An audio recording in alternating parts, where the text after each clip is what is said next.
मीना का घर ठीक से ही चल रहा था। मतलब अब सास और बहू दोनों कमा रही थी, खुद की जिंदगी जी रही थी, मिलजुल कर रह रही थी। लेकिन कहते हैं ना, दुख के दिन नहीं टिके तो सुख के दिन कैसे। अरे मंगलू, कहाँ है? कितने दिनों से गांव नहीं आया माँ की खोज खबर लेने। तभी मीना आ जाती है। अरे दादी साहब, कैसे आना हुआ? बताया नहीं हम स्टेशन आ जाते। ये बोलते हुए मीना अपनी दादी सास के पैर छूने के लिए झुकती है कि दादी सास जोर की लात मारती है। नहीं आई, कैसे आना हुआ? मेरे पति का मकान है ये। और तेरे बाप ने क्या दिया जो तू पूछ रही है, हैं? और ये क्या पहना है? न साड़ी न सर पर पल्लू, बात बात पर जबान खुलती है। दादी सास बोलना रोक ही नहीं रही थी। मीना को गुस्सा आने ही वाला होता है कि उसकी सास आ जाती है। क्या बात है मीना, कौन चिल्ला रहा है? मैं हूँ मंगलू की दुल्हन। बहुत चपर चपर कर रही है ये मीना बहू। इसकी जुबान पर लगाम लगवा ले। मम्मी जी, मेरी बहू है, घोड़ा थोड़ी ना है जो लगाम लगवा दूं। तभी वहाँ मंगलू यानी कि मीना का ससुर आ जाता है और मीना की सास को एक जोर का तमाचा लगा देता है। वाह, जुम्मा 2 दिन हुआ नहीं कमाना शुरू किए, मेरी माँ के सामने होशियार बन रही है। मैंने बुलाया है माँ को, ये रहेंगी तो कम से कम इस घर की औरतें औकात में रहेगी। अरे जब से कमा रही है सर पर चढ़कर नाच रही है। चिंता ना कर मंगलू, मैं आ गई हूँ ना। दोनों को लाइन में लगा कर रखूंगी। दोनों बहू ने मेरे मंगलू की जिंदगी खराब कर रखी है। तभी वहाँ पोता यानी कि मीना का पति आ जाता है। पोता जो कि दादी का दीवाना था।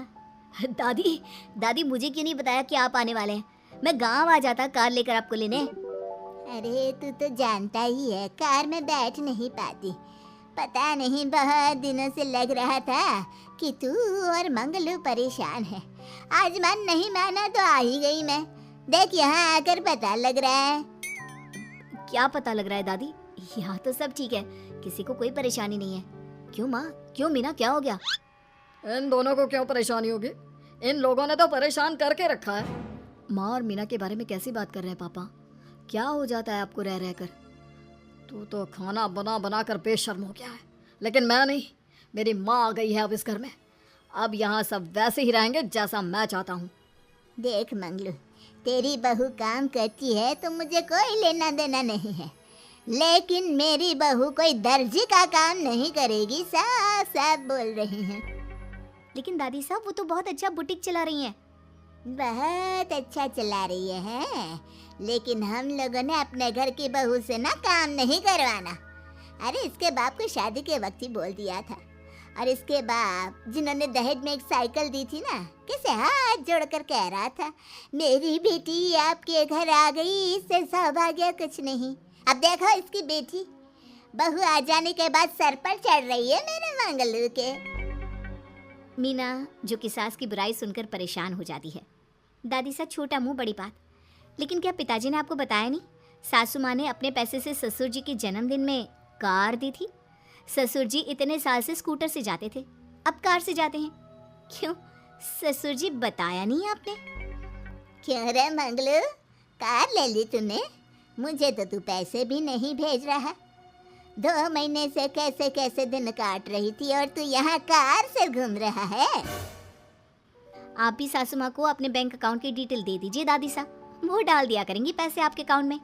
क्यों सासू माँ? मंगलू यानी कि मीना का ससुर, जिसने अपनी माँ को गांव से सिर्फ अपनी बीवी को लगाम लगाने के लिए बुलाया था, ये सब देखकर जोर से चिल्लाता है। मीना बहू, चलो दादी सास आई है, ये नहीं कि खाने पीने का इंतजाम करे। अरे माँ, तू भी किन लोगों की बात में आ रही है? चल मेरे साथ मेरे कमरे में चल। ससुर अपनी माँ को लेकर कमरे में चला जाता है और दोनों बैठकर वैसे ही पंचायत शुरू कर देते हैं, जैसे कोई बहू अपनी माँ से सास की बुराई कर रही हो। देख मंगलू, गलती तो तेरी ही है जो तूने घर की जनानियों को काम के लिए बाहर निकाला। दूसरे तेरे पापा को देखा था, कभी मुझसे फालतू बोलते। अरे मरते दम तक तेरा बाप मेरी मुट्ठी में रहा है, यही सिखाया था मैंने तुझे। क्या बोलूं माँ, जब से ये मीना बहू घर आई है ना, इसने घर का सारा इतिहास भूगोल बदल कर रख दिया है। उस तितली से तो मैं बाद में निपटूंगी, पहले तेरी वाली को तो ठीक कर दूं। अरे बहू क्या आ गई, खुद को टाटा अंबानी समझने लगी है। माँ देख, जो भी हो, इस बात को याद रखना कि हमारे घर की परंपरा क्या है।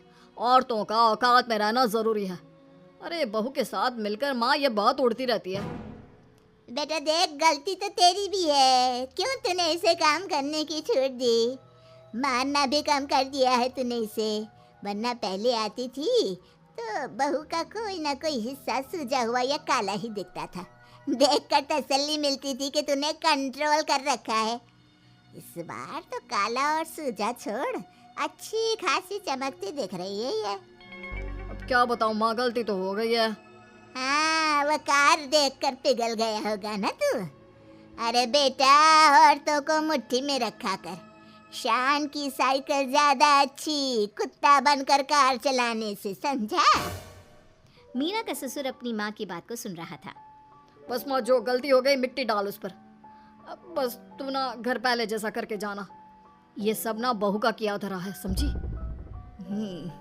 मतलब बहू को ठीक करना है तो बहू को लगाम लगाना होगा। ठीक है। दोनों माँ बेटा बातें करके सो जाते हैं। सोने के बाद अगली सुबह मंगलू की बीवी यानी कि मीना की सास, माँ जी उठिए, ये लीजिए गर्म पानी और ये दादुन। चल, ये तो याद रहा तुझे, वरना मैंने तो सोचा था कि बहू के चक्कर में पागल ही हो गई होगी बिल्कुल। अरे बहू के चक्कर में पागल होने का क्या मतलब होता है माँ जी? उसने मुझे मेरे पैरों पर खड़ा होना सिखाया है। मैं तो कहती हूँ उसके जैसी मेरी बेटी होती ना तो शायद मैं बहुत पहले जीवन का मतलब समझ चुकी होती। तो दादी सास को समझ में आ जाता है कि सारा मामला मीना पर जाकर ही ठीक होगा। वो सोच लेती है कि अपनी बहू को छोड़कर पहले मीना को सही करना है। फिर अगले रोज, अरे मेरे पोते के पास तो मेरे पास बैठने का वक्त भी नहीं है, हैं?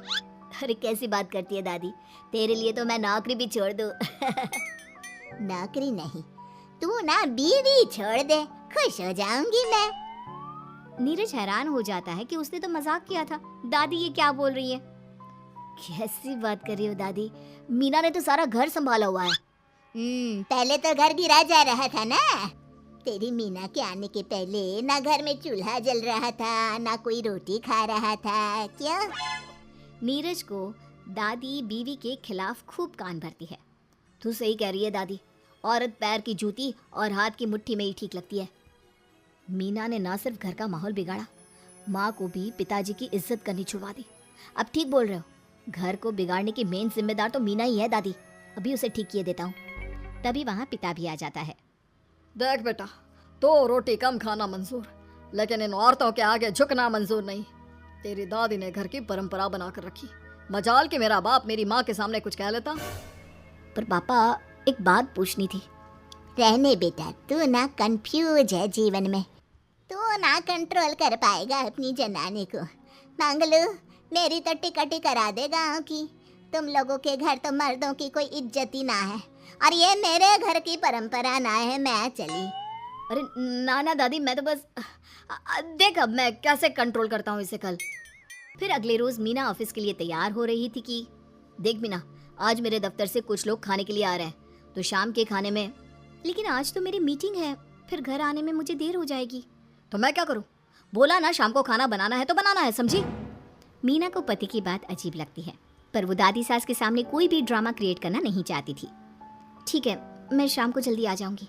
अच्छा क्या खाना है प्लीज जल्दी से बता दीजिए। पर बेटा तू तो, बहू सास को चुप रहने का इशारा करती है, लेकिन पोते को तो लड़ना था। वो मीना पर जोर से चिल्लाता है, मीना देख ज्यादा हीरोइन मत बन।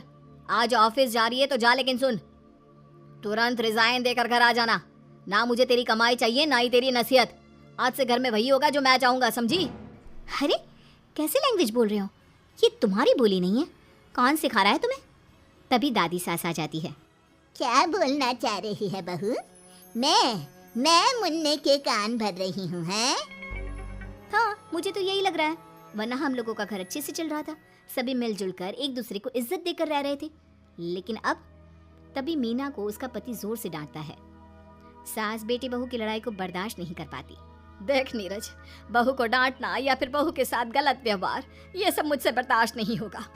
वाह रे वाह, सारी जिंदगी जो पति की डांट और मार खाती रही, अब बहू को थोड़ी सी डांट क्या पड़ी, गुस्सा आ गया। हाँ माँ, क्या हो गया? मैंने तो मीना को कहा कि देख नीरज, मेरी बहू को कुछ नहीं कहेगा तू। ये माँ ही होती है जो अपने बेटे को औरतों की इज्जत करना सिखाती है, लेकिन कोई औरत अपने बेटे से बहू को मारना या डांटना सिखाए तो ये शर्म की बात है। मैं नहीं चाहती कि तू औरतों की इज्जत ना करे, जबकि मैं खुद एक औरत हूँ। दादी सास बहू की बात सुनकर शर्म से सर नीचे कर लेती है। सच कहा सासू माँ, एक रानी ही अपने बेटे को राजकुमार की तरह पालती है जो दूसरी औरतों का सम्मान करे। काश दादी सास भी पिताजी को अच्छे संस्कार दे पाती। मीना की बात सुनकर दादी सास उन लोगों से माफी मांगती है। मैं समझ गई बहू, औरतों की बेइज्जती करने को घर की परंपरा समझती थी, झूठी शान समझती थी। वो सब गलत है। औरतों की इज्जत से घर में माँ लक्ष्मी और सरस्वती का वास होता है। मुझे माफ कर दो।